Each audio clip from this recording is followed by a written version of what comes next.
क्रम से पहले आपको गद्दी मिल गई। अच्छा दीपक, इसी से मिलता जुलता मैं एक और सवाल आपसे करना चाहूंगी सर कि क्या दूसरी पार्टी से आए हुए नेताओं को टिकट मिलेगी इस बार? देखिए, अभी तो फर्स्ट ही हम लोग का पीएससी का मीटिंग हुआ है और अभी सेकंड जब पीएससी का मीटिंग होगा 3 तारीख में, उसमें हम लोग डिसीजन और लेंगे। तो स्टेज बाय स्टेज एक ही मीटिंग में सब डिसीजन लेंगे तो संभव नहीं है। तो हम लोग स्टेज बाय स्टेज हम लोग डिसीजन लेते जा रहे हैं। अगला जब 3 तारीख का हम लोग चाह रहे हैं कि अभी फॉर्म तो आने दो, फॉर्म आने के बाद हमको पता चलेगा कि कितने कर्मचारियां चाह रहे हैं कि चुनाव लड़ना, कितने और दूसरे पार्टी से आए वाले वो लोग चुनाव लड़ना चाह रहे हैं। और बहुत से ऐसे मतलब और बहुत सारे कंडीशन है ऐसे, वो तो उन लोग आप आवेदन आने दीजिए। आवेदन आने के बाद परीक्षण करेंगे, फिर जब सेकेंड जब पीएससी का मीटिंग होगा मेरे फिर सवाल उसमें का निर्णय जवाब रह करेंगे। गया। मैं इनका सवाल का जवाब दे रहा था और आपका सवाल का वो मैं दोबारा पूछ लेता हूं। अब की बार 75 पार जो नारा दिया गया उस पे कहीं ना कहीं एक क्वेश्चन मार्क है, क्योंकि कांग्रेस में कहते हैं सब कुछ हाँ। ठीक नहीं चल रहा है। चाहे वो टीएस सिंहदेव प्रकरण हो, चाहे वो मोहन मरकाम प्रकरण हो, चाहे वो प्रेम साय सिंह टेकाम हो, तमाम फहरिस्त लंबी है, मना नहीं किया जा सकता। और मंच पे मौजूद हैं तो आप नपातुला बोलें या सटीक बोलें तो देखिए, काकार बाबा की जोड़ी तो 120 की स्पीड से चल रहा है, 120 की स्पीड पे चल रहा है। उसको तो कोई रोक भी नहीं पाएगा क्योंकि हम लोग टॉप गियर लगा चुके हैं अभी, सरगुजा से लेकर बस्तर तक। उसको कोई नहीं रोक पाएगा। देखिए, कुछ परिस्थितियां होती है ऐसा, उस परिस्थिति के अनुसार एडजस्ट करना पड़ता है। एडजस्टमेंट हुआ, सब खुश हैं, बड़े लीडर भी खुश हैं, कार्यकर्ता भी खुश हैं और संगठन भी खुश है। तो इसलिए हमें कोई दिक्कत नहीं है। लेकिन भारतीय जनता पार्टी चाहता था कि हमेशा ये लड़ते रहे, झगड़ते रहे, वो एक ना हो, ये सब चीज।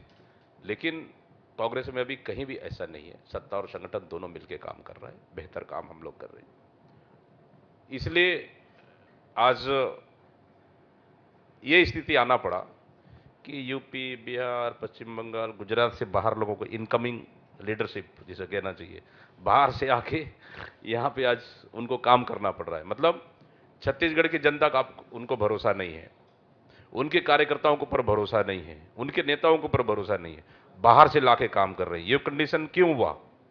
कहीं ना कहीं सरकार का काम और कांग्रेस की मजबूती, पार्टी की मजबूती, दोनों को लेकर सामने वाले को चिंतित कर दिया है।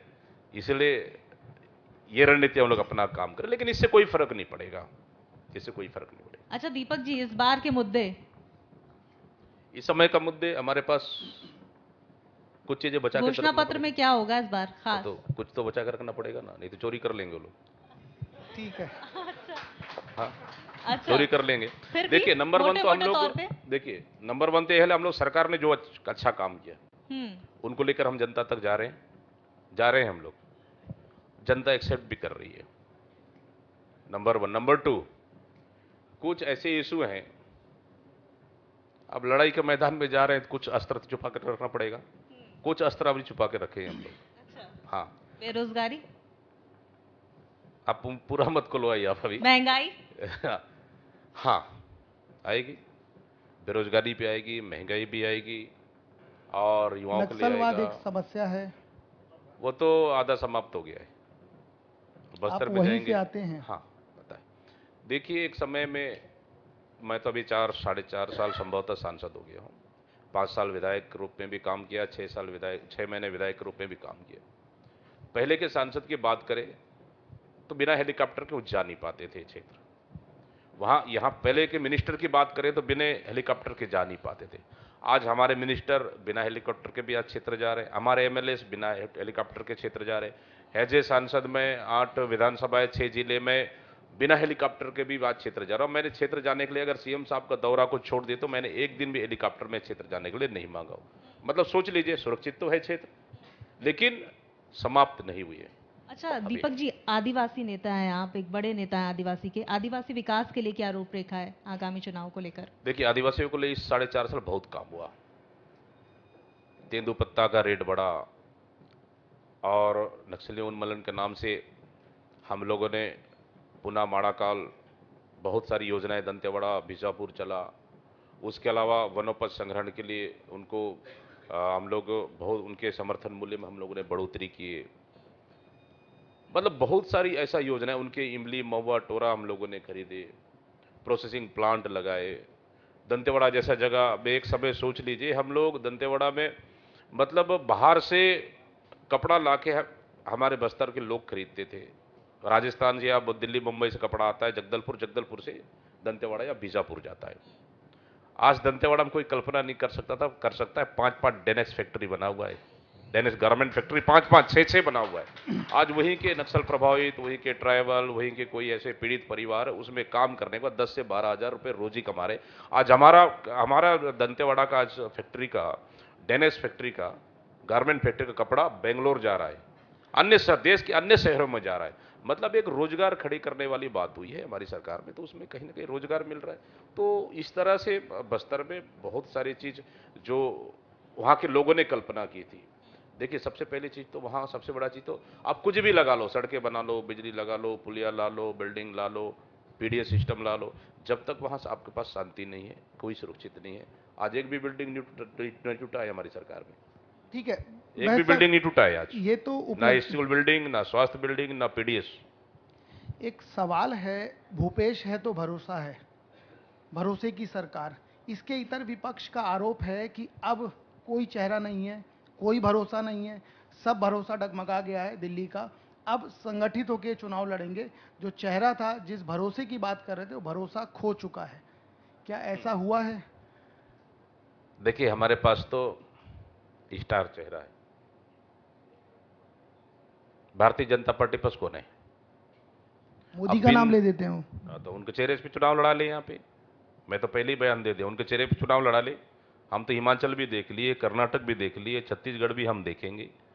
देखिए, क्या मेन चीज, 15 साल राज किए, छत्तीसगढ़ की जनता ने देख लिया है। क्या आप टिफिन बांट के आप सरकार बनाओगे? 15 साल चला लिए, टिफिन भी बांट लिए, मोबाइल भी बांट लिए, जूता भी बांट लिए। एक जूता एक आदमी पहन रहा है, एक जूता को 8 नंबर, एक पैर में, दूसरा नंबर में 9 नंबर पहन रहा है नहीं? ये हालत हम लोगों ने देख ली है ना। लेकिन देखिए, आज हमारी सरकार आने के बाद सीधा उनके खातों में पैसा देने का काम कर रही है, सीधा उनके जेब में पैसा, कोई बीच का कमीशन नहीं। तो इस तरह से तेंदुपत्ता का पैसा सीधा उनके खातों में, इमली का पैसा सीधा उनके खातों में, महुआ का पैसा सीधा दीपक उनके जी, खातों आरोप में। तो ये भी लग रहा है कि तो देखिए इस तरह पढ़े से तो लिखे हमारे वर्ग पास को एक मिनट, इस तरह से बेरोजगारी हमारे भत्ता। पास चेहरा है। अब भारतीय जनता पार्टी बिना दूल्हे का बारात निकाल रही, सब लोग क्या कर सकते हैं उसमें, है नहीं? आरोप तो ये भी लग रहा है कि भाई रोजगारों को बेरोजगारी भत्ता दिया जा रहा है, रोजगार नहीं। देखिए, रोजगार, अगर आप प्रदेश में जितने दफ्तर खाली हैं, जितने ऑफिस खाली हैं, उसी अनुसार तो हम लोग नौकरी देंगे, नंबर 1। नंबर 2, रोजगार के अवसर पूरे खुले हुए हैं। आज बहुत से हमारे युवा साथी और माता बहनों को गोठान के माध्यम से काम मिल रहा है, रिपा के माध्यम से काम मिल रहा है।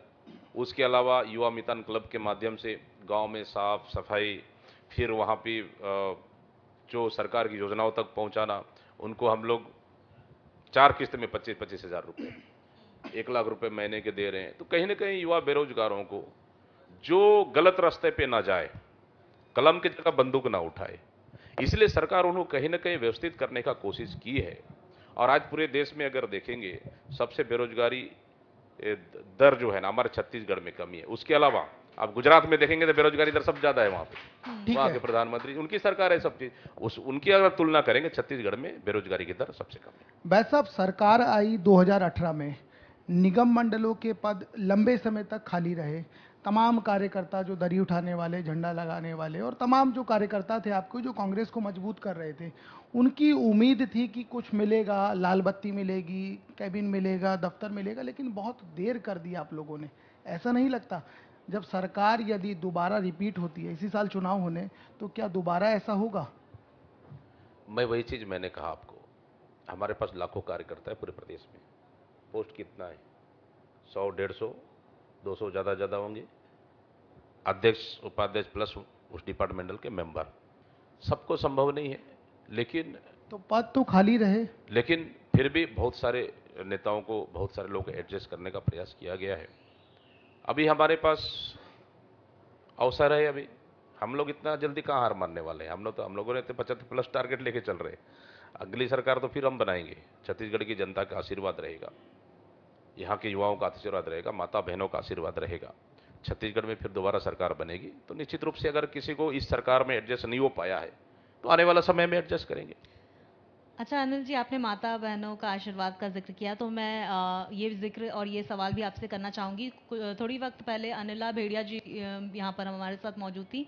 मैंने उनसे भी ये सवाल किया कि देखिए 18% महिलाओं की भागीदारी है अभी विधानसभा में, और आप टिकटों पर मंथन कर रहे हैं, लिस्टों पर मंथन कर रहे हैं। क्या ये प्रतिशत जो है वो बढ़ेगा? क्योंकि लगातार नेताओं की तरफ से, जो महिला नेता हैं उनकी तरफ से 40% भागीदारी की बात की जा रही है। क्या है इस लिस्ट में महिलाओं के लिए? देखिए यही नहीं, पूरे देश की बात हो रही है, पूरे देश की बात हो रही है। संसद में भी चाहते हैं कि वहां पे भी 33% महिलाएं आना चाहिए। शुरुआत आप ही कर दीजिए सर।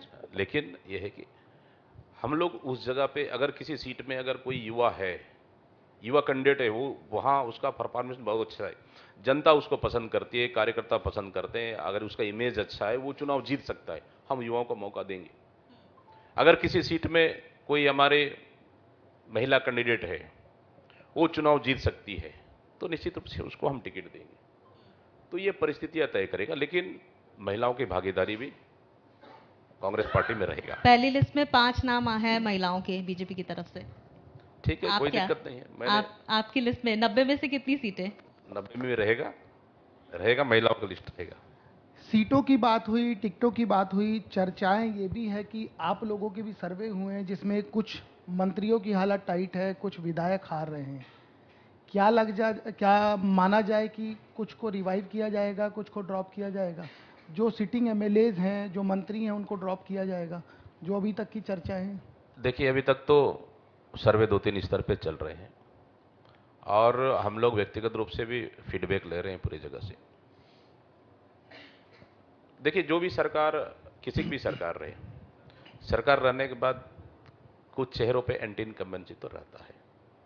तो हमारे पास सबसे अच्छी बात है कि सरकार के लिए प्लस है, कहीं भी सरकार के खिलाफ एंटी इनकम्बेंसी नहीं है।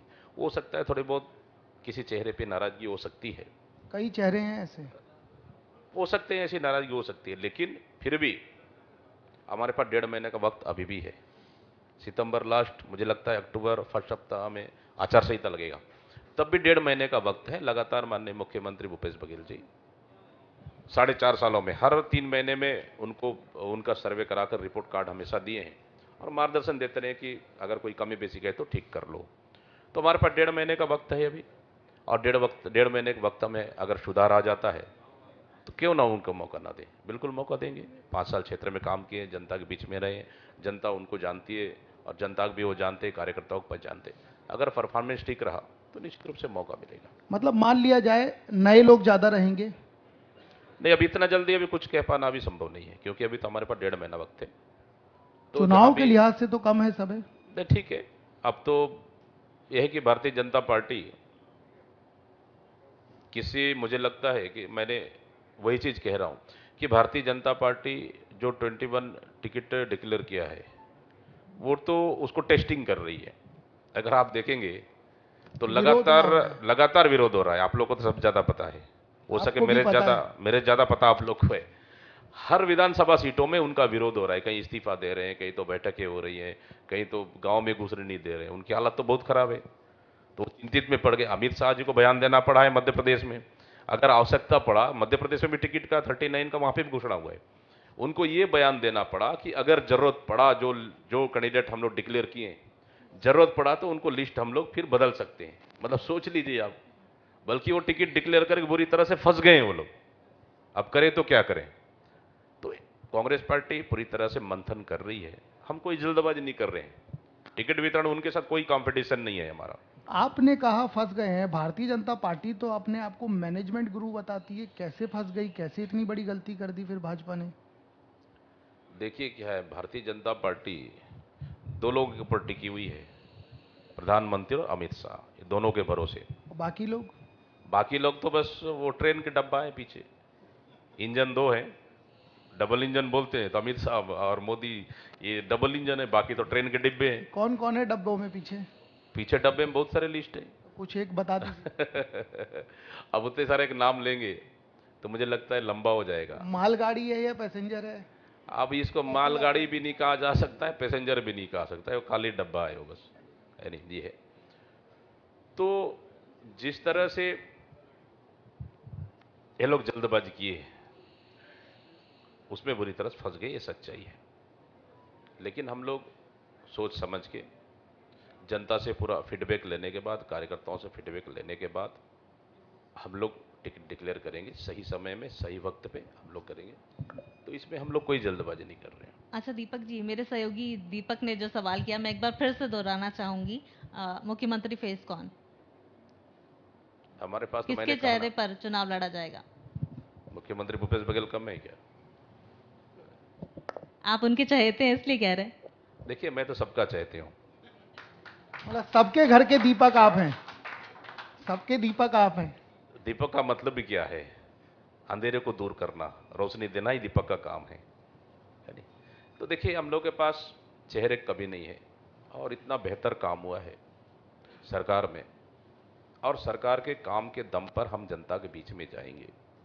मैं तो बोल रहा हूं, 15 साल काम करने के बाद भी उनके पास कोई एक मुद्दा नहीं है जो जनता के बीच में जाए। वो सेंट्रल गवर्नमेंट का मुद्दा को लेके जाते हैं यहाँ पे। सेंट्रल गवर्नमेंट हमारे छत्तीसगढ़ की जो 60-40 या 75-25 का जो रेशो होता है हर योजनाओं में, उन योजनाओं को अटकाने का काम किया है हमेशा, ठीक है, रोकने का काम किया है। चलेंगे, दिल्ली की चर्चा पे भी चलेंगे। एक सवाल ये खड़ा हो रहा है कि पाटन में चाचा और भतीजा लड़ेंगे, कितना असर डाल पाएंगे विजय बघेल? आप अमरजीत भगत का बयान सुने होंगे। आप अभी बता दीजिए, संगठन के मुखिया होने नाते। देखिए, कोई फर्क नहीं पड़ेगा। अमरजीत का बयान भी आपके मुंह से सुनूंगा, लेकिन अभी आप बता दीजिए। अब क्या है, मुझे, वो तो अमरजीत भगत ही उसको अच्छे से बोल पाएंगे, है नहीं? तो उसको मुझे बोलना ठीक नहीं है। मुख्यमंत्री भूपेश बघेल जी सिर्फ नामांकन भरने जाएंगे पाटन से। अभी आवेदन दे दिए ब्लॉक कांग्रेस कमेटी, दूसरी बार नामांकन भरने जाएंगी और पूरे 90, एक सीट छोड़कर, पाटन को छोड़कर 89 सीट पे घूमेंगे वो। टीएस बाबा की सीट भी छोड़ देंगे, 88 सीट पे घूमेंगे वो। उनको कहीं भी चिंता नहीं है। देखिए, मुख्यमंत्री भूपेश बघेल जी अपने विधानसभा से लेकर सभी क्षेत्रों के लिए काम किए, कहीं दो बातें। देखिए, भारतीय जनता पार्टी पर चेहरा नहीं है सिर्फ विजय बघेल। क्या मुझे लगता है 9 के 9 सांसद को लड़ाएंगे, 9 के 9 सांसद। उनके लिए उनके पास कैंडिडेट नहीं है। चुनाव किसको लड़ाने, वो खोज रहे हैं, दिया लेके खोज रहे हैं कैंडिडेट, कहां मिलेगा हमको। कहीं तो रिटायरमेंट वाले खोज रहे हैं, कहीं तो आईएएस को खोज रहे हैं, कहीं तो किसको और किसको खोज रहे हैं। तो आप अपना दीपक जला के उजाला कर दीजिए ना, परेशान तो घूम ही रहे हैं। हाँ, परेशान घूम रहे हो तो आप अपना दीपक जला दीजिए वहां भी। 15 साल में तो 15 साल तो सुख भी भोगे हैं वो, तो 15 साल और उनको अभी वेट करना चाहिए। अभी 15 साल इंतजार करना पड़ेगा ना उनको भी। आपने एक चीज कही कि मुख्यमंत्री पाटन की सीट और अंबिकापुर की सीट, मतलब राजा साहब की सीट और स्वयं की सीट, इन दोनों पर प्रचार करने नहीं जाएंगे। ये आपकी रणनीति का कोई हिस्सा है या इस तरह का एक आप लोगों ने ऐसा डिसीजन लिया है? नहीं, कोई रणनीति का हिस्सा नहीं, सीधा और सिंपल बात है। चुनाव जीतने में कोई दिक्कत है क्या उनको? बाबा साहब को था क्षेत्र में बोल दिए हम लोग, सीएम साहब ने तो जब अपना भाषण बोल दिए कि टीएस बाबा साहब उप मुख्यमंत्री छत्तीसगढ़ शासन पूरे प्रदेश में समय देंगे, कार्यकर्ताओं को चुनाव जिता के लाना है, तैयार होकर नहीं हाथ उठा के बताओ, पूरे पूरे तैयार हैं। तो वहां के कार्यकर्ता तैयार हैं कि नामांकन भर दो, बाकी जगह काम कर लो, सरकार लाना फर्स्ट प्राथमिकता है। तो हमको अंबिकापुर कहीं कोई दिक्कत नहीं है, और पाटन तो वैसे भी कोई कहीं दिक्कत नहीं है। तो हम लोग को अगर कोई सीट में कहीं कोई ज़्यादा मेहनत की आवश्यकता है तो उस जगह में इनका उपयोग करने की आवश्यकता है हम लोग को। मतलब ये तो मान लिया हमको जाए, फायदा मिलेगा इससे। मतलब ये मान लिया जाए उप मुख्यमंत्री बना के पूरा डैमेज कंट्रोल हो गया, अब टीएस सिंहदेव को कोई जरूरत नहीं है, आपने सब मना लिया है, सब सेटल हो गया। देखिए, राजनीति एक समय का हिस्सा है। नहीं, वो नारा आज भी याद है, छत्तीसगढ़ डोल रहा है, बाबा बाबा बोल रहा है, तो इसीलिए मैं आज भी तो बाबा बाबा बोल रहा है, इसमें कोई शक है क्या? नहीं, शक नहीं है, इसलिए इसीलिए तो हम लोग अंबिकापुर से बोल दिए कार्यकर्ताओं को, चुनाव जीता के लाना है, नामांकन भरने आएंगे, पूरे क्षेत्र में समय देंगे टीएस बाबा। 2 लोग पूरे क्षेत्र में समय दिए, टीएस बाबा, हमारे मुख्यमंत्री जी दीपक बैज। पूरे 90 विधानसभा में घूमेंगे हम लोग, और हम लोग सरकार बनाने के कार्य, मतलब प्रत्याशियों को जिताने के लिए काम करेंगे। प्रत्याशियों को जिताने का काम करेंगे।